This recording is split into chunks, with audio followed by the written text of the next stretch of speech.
Hello friends, आप सभी का मेरे यूट्यूब चैनल पर स्वागत है। आज मैं आपको कार्तिक मास कथा का 12वां अध्याय सुनाऊंगी।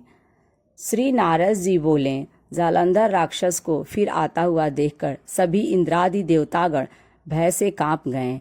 विष्णु भगवान की स्तुति करने लगे। देववृंद बोले, हे भगवान, आप मत्स्य कुर्मादि कितने ही अवतार धारण करके अपने भक्तों के कार्य करने के लिए उद्यत रहते आए हैं और सर्वदा दुखियों के दुखों का नाश करते आए हैं तथा ब्रह्मा, विष्णु और शिव रूप धारण कर संसार की उत्पत्ति, पालन तथा संहार करते आए हैं। गदा, शंख, पद्म और तलवार अपने हाथों में धारण किए हैं।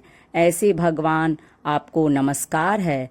आप श्री लक्ष्मी के पति, दैत्यों का विनाश करने वाले, गरुड़ पर सवारी करने वाले पीतांबरधारी, यज्ञादि समस्त क्रियाओं को परिपूर्ण करने वाले और विघ्नों को दूर करने वाले विष्णु भगवान इस प्रकार आपको बारंबार प्रणाम करते हैं। हे विष्णु, आप राक्षसों से पीड़ित देवताओं के दुख रूपी पर्वत के लिए वज्र के सदृश हैं। आप शेष रूपी शैया पर शयन करते हैं। सूर्य तथा चंद्रमा ये दोनों आपके नेत्र हैं।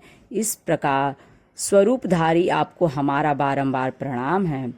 नारद जी ने कहा, जो प्राणी इस संकट को नाश करने वाले स्तोत्र का पाठ करेगा वह विष्णु भगवान की कृपा से कभी भी दुखी न होगा। देवतागण इस प्रकार की स्तुति करने लगे। तब विष्णु भगवान को देवताओं की विपत्ति का ज्ञान हुआ। विष्णु भगवान तुरंत शैया से उठकर खड़े हुए और उदास होते हुए गरुड़ पर सवार होकर लक्ष्मी जी से कहने लगे। श्री भगवान ने कहा, तुम्हारे भाई जालंधर ने देवताओं को बहुत कष्ट दिया है।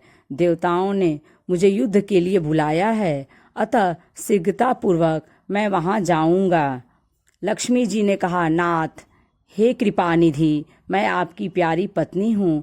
यदि मैं सर्वदा आप में भक्ति रखती हूँ तब आप मेरे भाई को युद्ध में कैसे मार सकेंगे।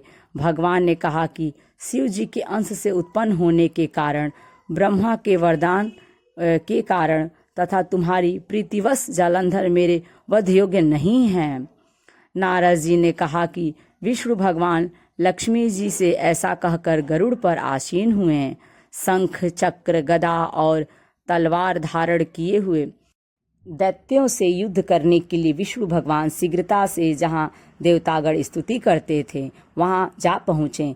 तदंतर गरुड़ के पंखों द्वारा प्रताड़ित, वायु के वेग से पीड़ित होकर दैत्यगण आकाश में उड़ने लगे।